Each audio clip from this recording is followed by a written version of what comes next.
আসসালামু আলাইকুম। YappoBD থেকে আমি আশিক বলতেছি। আজকে আপনাদের আমি দেখাবো কিভাবে একটা রেগুলেশন স্লাইডারে ইমেজ অ্যাড করতে হয়। তো আমার সামনে যে ওয়েবসাইটে আপনারা দেখতে পাচ্ছেন, সেই ওয়েবসাইটে দেখেন যে একটা ইমেজ দেখা যাচ্ছে।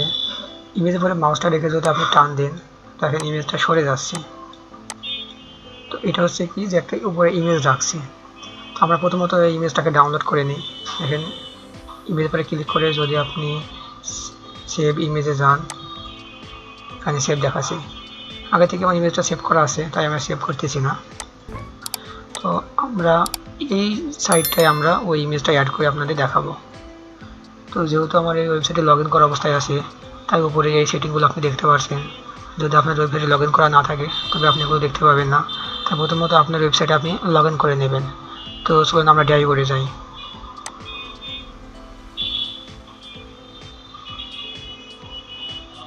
ড্যাশবোর্ডে আসার পরে নিচের দিকে দেখেন লেখা আছে স্লাইডার রেগুলেশন। এখানে ক্লিক করি। এখানে ক্লিক করার পরে আমাদের স্লাইডারে নিয়ে যাচ্ছে। যখন এরপরে আপনি মাউসটা নিয়ে যাবেন, দেখেন লেখা আসতেছে ওপেন ইন এডিটর। তো আমরা সাইটটাকে কী করবো, এডিট করব।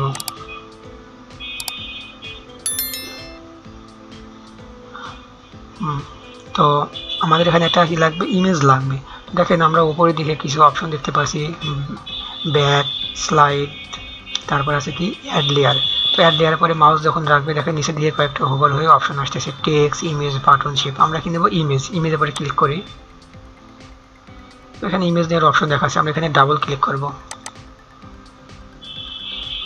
হ্যাঁ, এখানে আমাদের ইমেজটা নাই, তাহলে আমরা ইমেজটা আপলোড করে নিই। ইমেজটা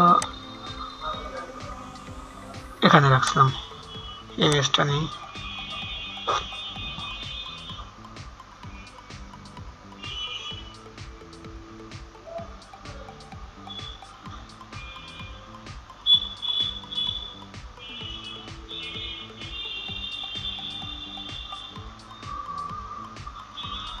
ইমেজটার সাইজ সম্ভবত বড়, তাই সময় লাগতেছে।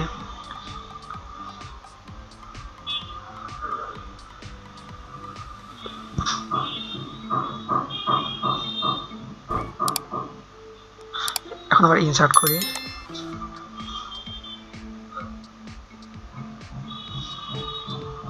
দেখেন ইমেজটা চলে এসেছে। তো আমরা যদি প্রিভিউ করে দেখি, দেখেন দেখাচ্ছে যে আমাদের এখানে একটা ইমেজ চলে এসেছে। আসলে আমরা এই ব্যাকগ্রাউন্ড ইমেজটা আমরা এখান থেকে সরাই দিই।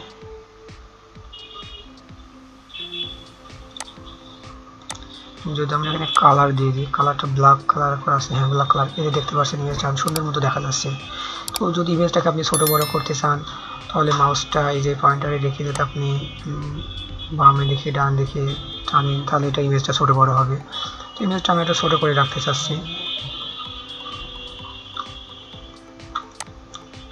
আপনি ইচ্ছা মতো পরিবর্তন করে দিতে পারবেন, যেখানে রেখে সেখানে থেকে পরিবর্তন করা যাবে।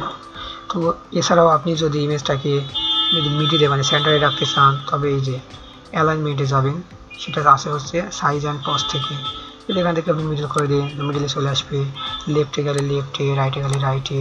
যদি আপনি টপে রাখতে চান, টপ সিলেক্ট করে দিবেন, বটম হলে বটমের দিকে দিবেন। যদি আপনি মাঝ বরাবর রাখতে চান মানে মিডিল রাখতে চান, এখানে মিডিল সিলেক্ট করে দিতে পারবেন। আসলে আমরা সেন্টারে রাখি ইমেজটা। এবার চেক করে দেখি।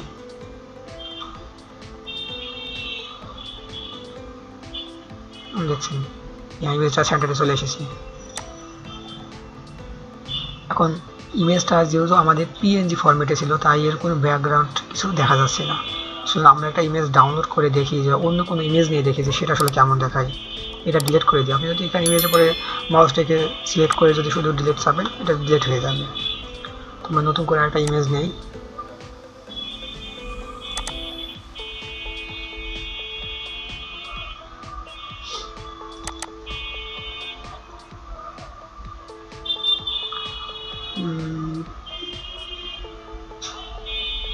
এই ইমেজটা নিয়ে দেখি আমরা কেমন দেখায়। দেখছেন ইমেজটা চলে এসেছে। আমরা যদি প্রিভিউ করে দেখতে চাই, তো দেখতে পাচ্ছেন যে ইমেজটা চলে এসেছে। এখন আমরা করতে পারি কি, সেভ দিই। সেভ দেওয়ার পরে যদি আমরা আমাদের সাইটটা ভিজিট করি, এখন সেভ হয় নাই, লোড হচ্ছে। এই যে দেখেন, দেখতে পাচ্ছেন যে আমাদের ওই ইমেজটা চলে এসেছে। তো রেগুলেশন স্লাইডার নিয়ে যদি আপনাদের আরও কোনো প্রশ্ন থাকে তাহলে অবশ্যই আমাদের কমেন্ট করে জানান, আমরা সেগুলোর সমাধান দেওয়ার চেষ্টা করব ইনশাআল্লাহ। আর এতক্ষণ YappoBDর সাথে থাকার জন্য আপনাদের অসংখ্য ধন্যবাদ।